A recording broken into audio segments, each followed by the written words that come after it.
দর্শক, বাজার পরিস্থিতি জানবো। চট্টগ্রাম ও বরিশাল থেকে বাজার পরিস্থিতি জানাতে সরাসরি যুক্ত হচ্ছেন সহকর্মী একেএম নাজিম এবং শফিক মুন্সি। আর শুরুতেই যুক্ত হচ্ছে চট্টগ্রামে, সেখানে সহকর্মী আছেন নাজিম। নাজিম, জানাবেন বাজারে পণ্যের সরবরাহ কেমন দেখছেন, আর দরদাম নিয়ে কি বলছেন ক্রেতা বিক্রেতারা? জি, যেমনটা বলছেন, আসলে বাজারে সবজির বাজারে কোনো ধরনের ঊর্ধ্বগতি যে চলছে সেটি আসলে আগাম দামের কোনো লক্ষণ নেই। কারণ বাজারে যেসব সবজি রয়েছে সবগুলো দামই ঊর্ধ্বগতি। কারণ সবজির বাজারে নিয়ে কোনো সুখবর এখন পর্যন্ত দিতে পারছি না, কারণ যেসব সবজি রয়েছে সবগুলো ঊর্ধ্বগতির দিকে। কারণ এখানে আলু বিক্রি হচ্ছে 65 থেকে 70 টাকা, পেঁপে 80 টাকা, আপনার বেগুন 100 টাকা, টমেটো 100 থেকে 120 টাকা, আপনার করলা প্রায় 80 টাকা, পটল 50 থেকে 60 টাকা, এবং এগুলো সহ অন্যান্য যেসব সবজি রয়েছে সবগুলো সবজির দাম আসলে ঊর্ধ্বগতি। কারণ এখানে 70 থেকে 80 টাকার নিচে সবজি পাওয়া খুব দুষ্কর। এখানকার যারা ব্যবসায়ী তারা বলছেন যে সরবরাহ ঘাটতির যে কথা সেটি তারা বারবারই বলে আসছেন। সরবরাহ ঘাটতির কারণে মূলত বাজারে সবজি জাতীয় পণ্যের দাম বাড়ছে। তবে আমরা যেটি জেনেছি, তারা কৃষক থেকে এই সব সবজি কিনে নিয়ে আসার পরেও তারা কৃত্রিম সংকট তৈরি করে মূলত এসবের দাম বাড়ায়। কারণ পচনশীল পণ্য হলেও তারা বিভিন্ন মাধ্যমে এগুলো সংরক্ষণ করে 1-2 দিন 3 দিন রেখে দেওয়ার পরে মূলত এসবের দাম তারা হু করে বাড়ছে। পাশাপাশি এখানে যে মাছের বাজার রয়েছে, যে দেশি যেসব মাছ হচ্ছে রুই, কাতলা, মৃগেল, এখানে রুই মাছ বিক্রি হচ্ছে প্রতি কেজি 420 থেকে 450 টাকা।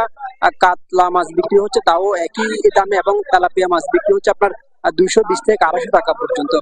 পাশাপাশি সামুদ্রিক যেসব মাছ রয়েছে সেগুলোরও দাম বাড়তে থাকে, কারণ এখানে 600 থেকে 700 টাকার নিচে কোন ধরনের সামুদ্রিক মাছ নেই। আর এখানে ইলিশ মাছ বিক্রি হচ্ছে 1800 থেকে 2200 টাকা পর্যন্ত।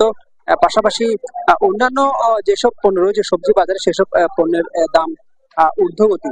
এসবের মধ্যে আসলে যারা ভোক্তা সাধারণ রয়েছেন তাদের সাথে অনেক সময় আমরা দেখেছি বিক্রেতাদের সাথে বাদ বিতরণ করা হয়। তারা যদি বলছেন ভোক্তা যারা বলছেন যে বাজার নিয়ন্ত্রণ আসলে কঠোর মনিটরিং প্রয়োজন, যদি কঠোর মনিটরিং করা হয় তাহলে যে ঊর্ধ্বগতি সেটি নিয়ন্ত্রণ করা যাবে।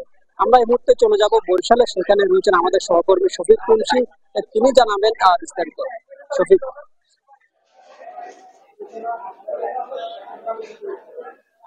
নাজিম, বরিশালের সাধারণ মানুষ যারা আছে তারা কিন্তু বাজারে এসে ভীত সন্ত্রস্ততায় আসলে ভুগছে। তারা আমাদেরকে যেটা জানিয়েছে যে বাজারের যে নিত্য প্রয়োজনীয় দ্রব্যাদির দাম যেভাবে আসলে লাফিয়ে বৃদ্ধি পাচ্ছে, এটা তাদের যে কোনো মুহূর্তে আসলে অসুস্থ করে দিতে পারে। এ কারণে তারা কিন্তু যথাসম্ভব চেষ্টা করে যে বাজার এড়িয়ে চলার।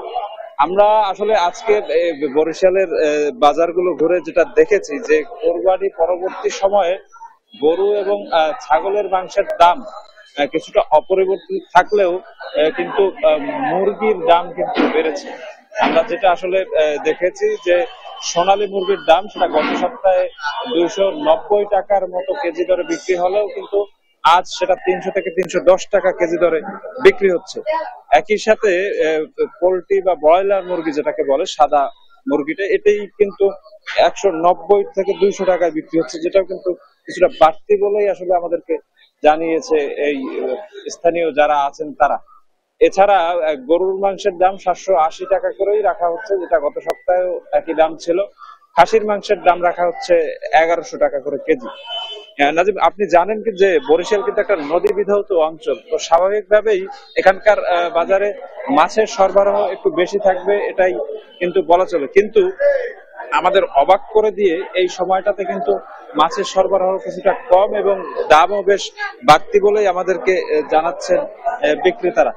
বিশেষ করে এই মৌসুমে কিন্তু বাজারে রূপালী ইলিশের 6 লাখ থাকার কথা, কিন্তু বাজার ঘুরে কিন্তু আমরা আজ 2 থেকে 3টের বেশি আসলে ইলিশ মাছ দেখতে পাইনি, এবং সেগুলোর দামও কিন্তু 1600 থেকে 2000 টাকা।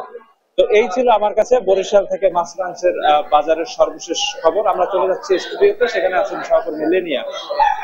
অসংখ্য ধন্যবাদ আপনাদের দুজনকে। দর্শক, চট্টগ্রাম ও বরিশালের বাজার পরিস্থিতি জানাচ্ছিলেন আমাদের সহকর্মীরা।